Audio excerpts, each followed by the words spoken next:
bottle. Okay. I'm going to give you a Gatorade cup. It's just got to be a Gatorade cup. Got it. No problem. Okay.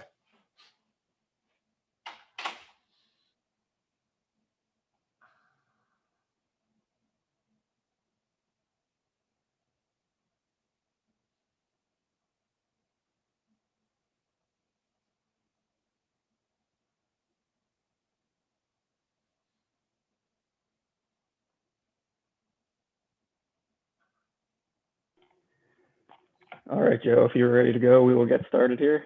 All righty. Hi, everyone. Thanks for joining us today. We're here with Tampa Bay Buccaneers offensive line coach Joe Gilbert. To ask a question, please click on the raise hand button that's shown at the bottom of your screen.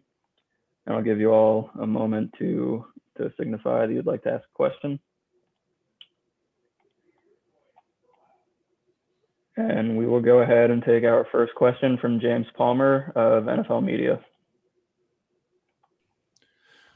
Joe, you look at all the rookies that came in this draft class, and Tristan Wirfs and what he had to do in terms of protecting Tom Brady from day one. Was there a rookie, in your opinion, this year in the NFL that maybe had more pressure to succeed at their job with a team that has Super Bowl aspirations than Tristan? James, I think that's a great question. I don't. I think as soon as Tom joined the organization, the level of expectation for the guys up front went through the roof. And we brought in a rookie. We knew we had to get a new right tackle. And I think, getting Tristan and coming in, it's a huge credit to him as what he accomplished and how he played throughout the year. And there was a lot of pressure, but, when being around the kid every day, you wouldn't know it. I mean, he just came out, he worked hard, and, did a great job from a technique standpoint, from learning the offense. Really can't say enough praise about the job that he did individually. Next, we'll go to Dave Campbell of Associated Press. Hey, Joe, with the exception of Tristan, a lot of linemen are you guys have our mid-round picks, maybe smaller college guys. You think that's a position that you can maybe develop talent more than others, and sort of what are you most proud of the way this group has come together? I think that the offensive line, there's a lot of guys across the country, obviously, major college, small college, that have the ability to play at this level. I think it's unique in the sense that, for offensive linemen, you're trying to look for guys that are tough, durable, smart, and have the physical attributes that you're looking for, at every position, center guard or tackle. And I think the one thing that, you want to try to find guys that have that mentality, and it doesn't always necessarily have to be at the big schools. So I think Jason and the group of guys here, Ali Marpet from Hobart, and you got, Ryan Jensen, who played Division II. You got Cap that played, I believe, at Division III. We got some JMU guys and Stinney at right guard now. So I think they've done a great job of evaluating that talent and getting it in here, regardless of, Division I down to Division III. And it's amazing just to see how they've come together, like you said, as a group. I think we've grown as a group over the course of the season.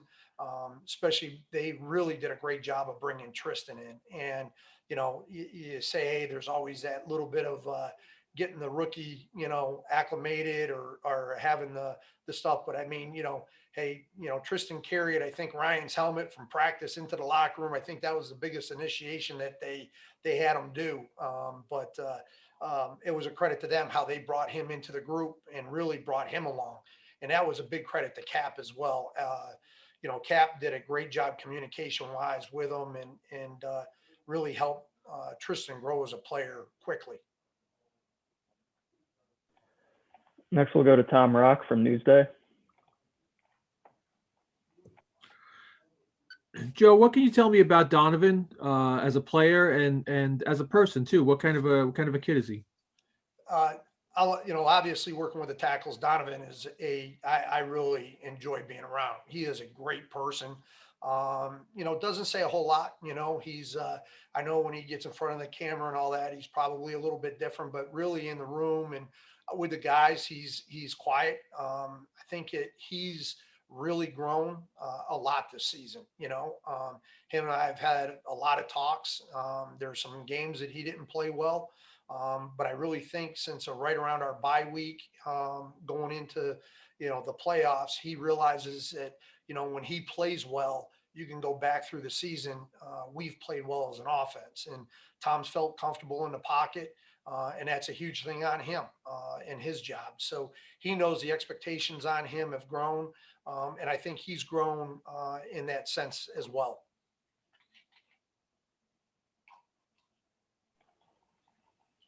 And next we'll go to Joshua Allen from Bucs Report. Hey, Coach, how are we doing? Hey, Josh, how you doing? Doing well, my man. You just touched on Donovan Smith and, how he's kind of turned it around and going back to that bye week. What have you seen from this offensive line, especially incorporating someone like Aaron Stinney, who had 0 career starts? What do you attribute to the success that they've had since the bye week and that turnaround? I think that part of it was they kind of got a feeling that, hey, when you're at week 1 and you're talking, every 32 teams have the same goal, go to the Super Bowl, but it's a long ways away. And I really think that kind of right around when we hit the bye week, the players are like, you know what, this is in reach. This is like a legitimate deal. We can get to the playoffs. And they realized that we had to go out through the end, by losing the 2 games to the Saints, didn't make it easy. But they knew that, hey, we had a chance to get into the tournament. And, when you get into the tournament and you get hot, who knows, what can happen. And I think that was kind of the turning point. And I think at that point, we talked in our room all the time about, hey, guys, this is in reach, take it one, as BA always says to the group, you can only control today. I think they bought into that, and they handle their work each day. And obviously we stacked some wins there at the end of the season, and then, 3 road trips through the playoffs. So I think they bought into that, and hopefully they continue that for one more game. We'll go next to Steve Isbitz from Joe Bucs Fan.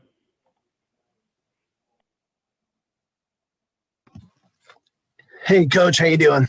Good. How you doing today, Joe? Good, thanks. I was going to ask you, last year you talked about dividing the responsibilities of tackles and guards with Harold Goodwin. Is that still the same process this year? Can you just explain how you guys divide up the duties of the O-line? Yeah, Goody is centers and guards. I do the tackles with Donovan and Tristan. Goody handles the run game. I do the protection part of it. So we pretty much do it that way. He does goal line. I do short yardage, and we do a lot of the work that way in the room. And it's worked well. We go out there, we work together, we have a lot of fun. The guys know, we coach it up, and that's kind of how we divide the room and how we do it. And it's worked well. And, at the end of the day, we got the same common goal as get those 5 guys on the same page and working together. And, but when it comes down to, it makes it a lot easier in the sense that, hey, I look at it saying, going into this, what are the guys going to face from a pass rush standpoint? How are these DNs playing the run? How are they playing the backside zones or the combo blocks? And we talk through those things. So, as we go through the week, we can coach those guys up and be a lot more specific with details from a technique standpoint. Jones is going to be a completely different pass rusher compared to Okafor and Clark. And I think when you can spend that time really studying those guys and giving specifics to the players, it really helps them home in on what they're going to see in their job, instead of being kind of, hey, this is, there's 8 guys up front, and yeah, you're going to see power rush or speed rush, but try to be more specific. And that's what we've tried to do each week. And I think it's worked really well. We'll go next to Carmen Vitale from Bucs.com. Hi, Coach Gilbert. How are you? Carmen, how are you, girl?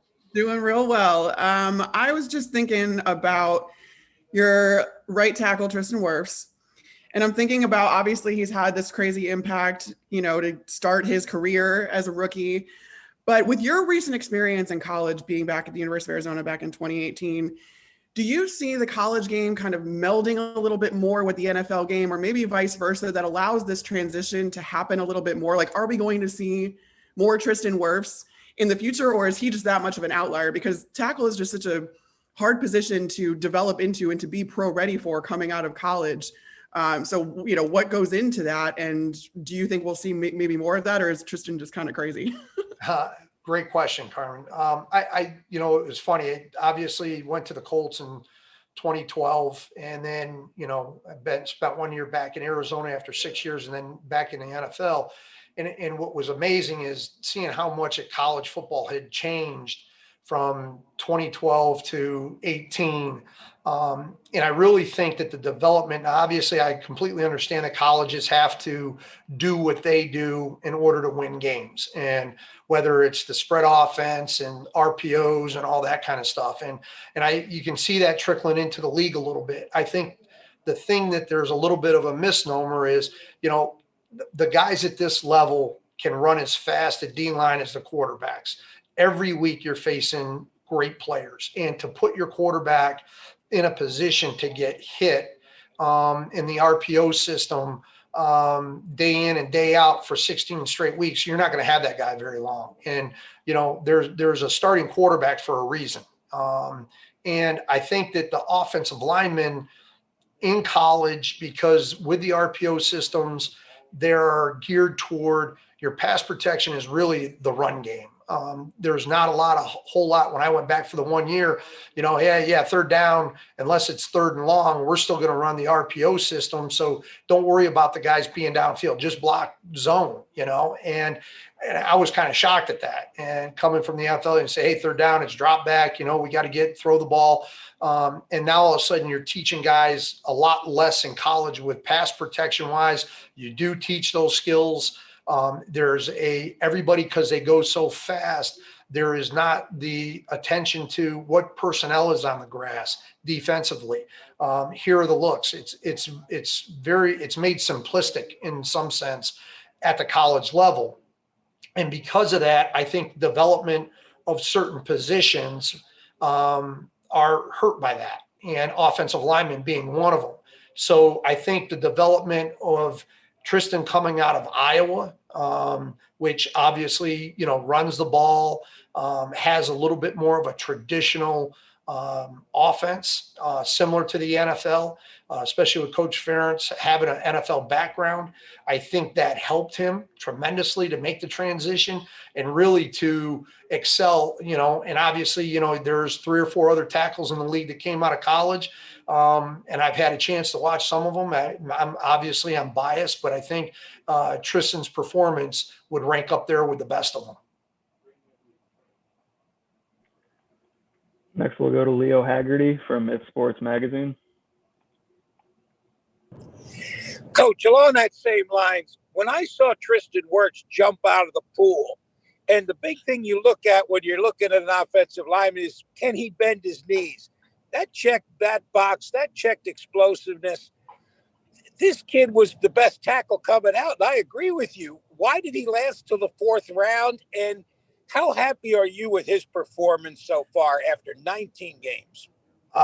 First of all, ecstatic about his performance. And I give credit to him as a person and his mom. He is a phenomenal kid. If people got to know him, he's as humble as anything. And I think him being as grounded as he came in here willing to learn. He takes coaching.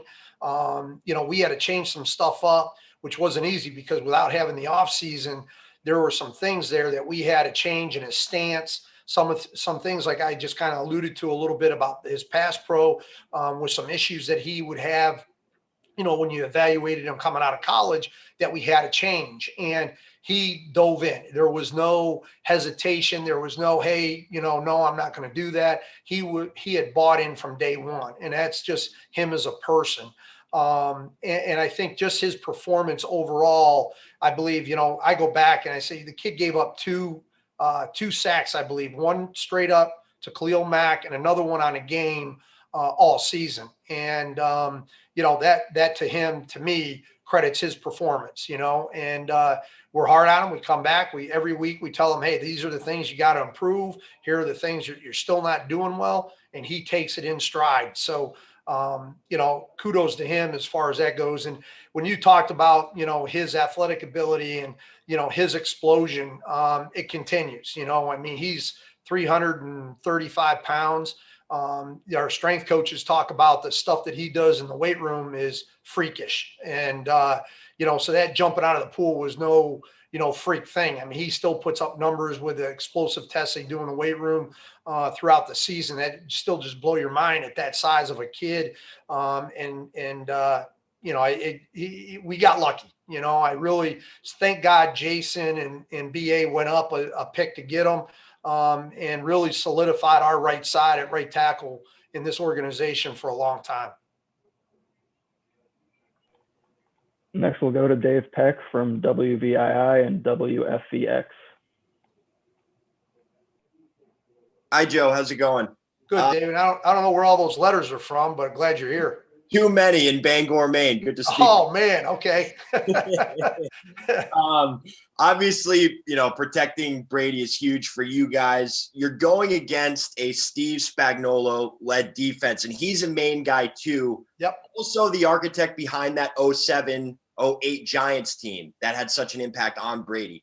As the offensive line coach, what is unique about that matchup for you, and how do you go about preparing for that? Steve does a great job. And actually, it's funny. I actually lived in Steve's apartment. Him and I never worked together at the University of Maine, but I was going there when Steve was leaving. And I actually stayed in his apartment for a couple of weeks when he had already left, I believe, to go to the University of Connecticut at the time. That's how I got to know Steve over the years. But he does a great job. He does a great job of attacking your protections. Obviously, I think we got a quarterback that is as sharp as anybody when it comes to seeing certain things defensively. So obviously, that's been a major part of our game plan, is just kind of looking at what Steve does and the way he attacks you offensively or from a defensive standpoint. So, not just in protections, but in the run game. So I think a lot of that's going to fall on just a communication standpoint of, from Tom and the offensive line of being on the same page and going forward. So without saying any more on the game plan part of things, I think that'll be a big part of just the communication part. Next, we'll go to Zach Goodall from allbucks.com. Hey, Joe. Sorry, I joined your call a little late, so if you've already been asked this, I do have a backup for you. But Donovan Smith, really since the bye week, has been playing arguably the best ball of his career. What kind of improvement have you seen from him down the stretch, and how important has his performance been?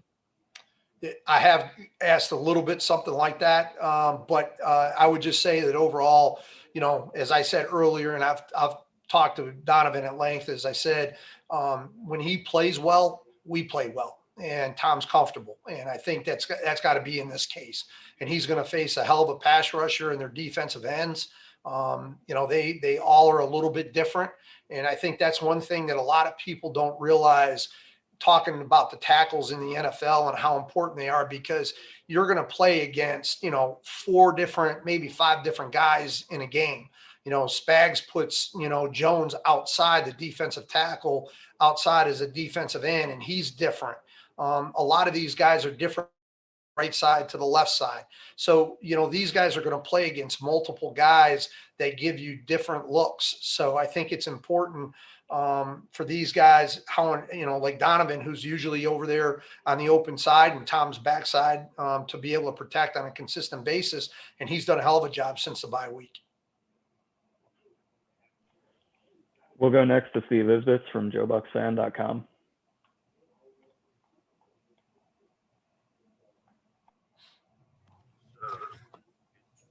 Hey, Coach.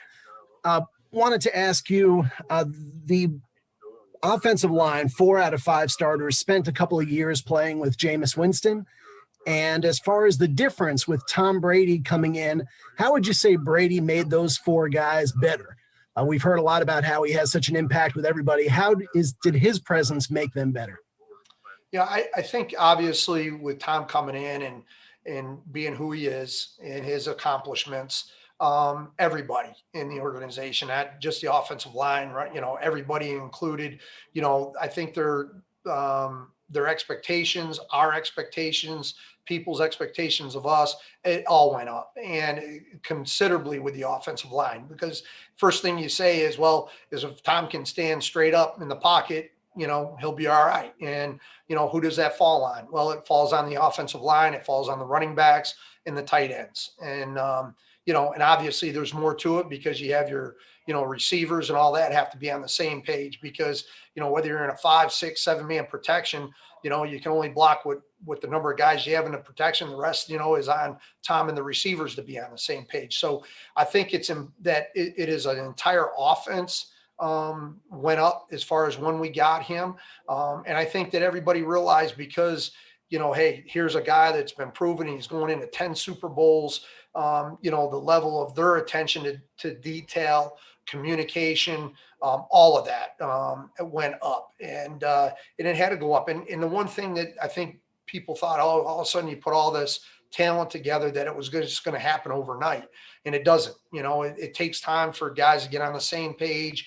And we've been doing that all season, and we're still doing it. And, no different going into this game. The communication, as I said, between, Tom and the running backs and the O-line is going to be critical. And that's day in, day out, and week in, week out. And I think, just from right around the bye week, you started seeing that continuity started to grow a little bit.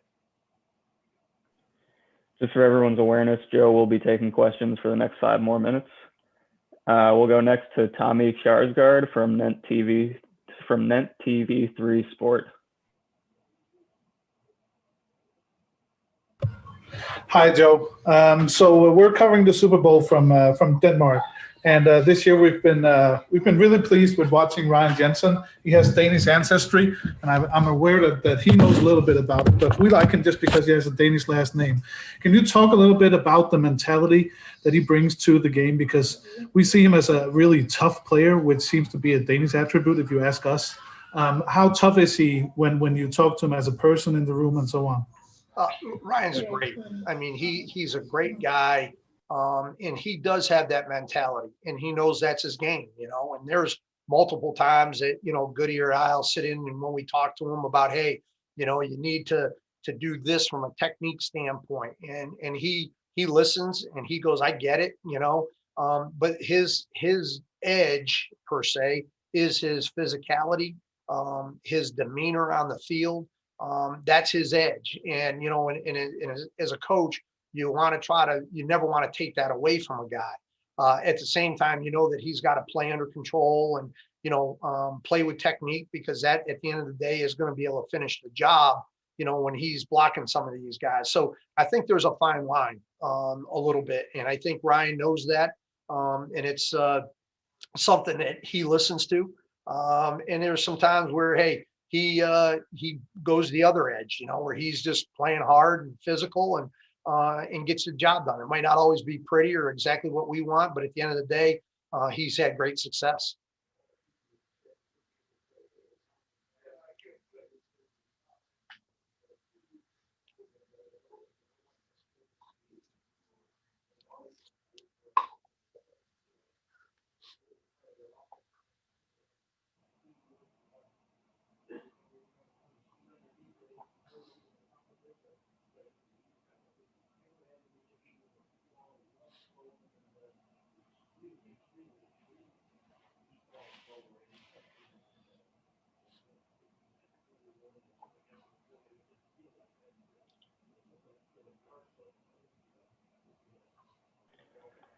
Just as a reminder to everybody, we're only going to be calling on people with their name and media affiliation.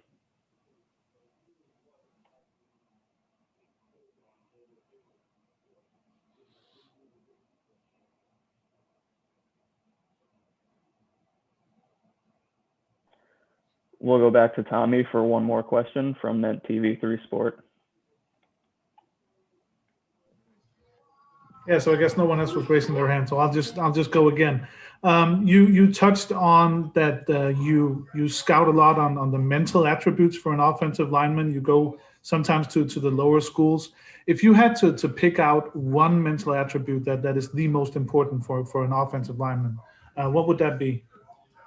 I think you say one, it's kind of hard. I in my mind, you want guys that are smart, tough, and physical. And obviously you got to get guys that have the physical size. So I'm taking that out of it because there's certain parameters that we all want from a size standpoint, and I think that that's cut and dry pretty much. But I think the other part is their mental capacity. I really believe that this game, with so many adjustments from an offensive standpoint to what you have a chance to see from a defensive standpoint, and these guys have a few seconds to really recognize what the looks are, what the calls are, how it changes, and to be able to be on the same page. So to me, it is a position besides quarterback that you got to have some smarts to you. And I think the guys that last a long time in this league have proven that they're very, very intelligent. All right, Joe, thank you for your time. Everyone, that's going to wrap it up for us. We appreciate you participating. If you'd like to stick around, the Buccaneers defensive line coach, Casey Rogers, is going to be on this podium in about 5 minutes. Thanks, everybody.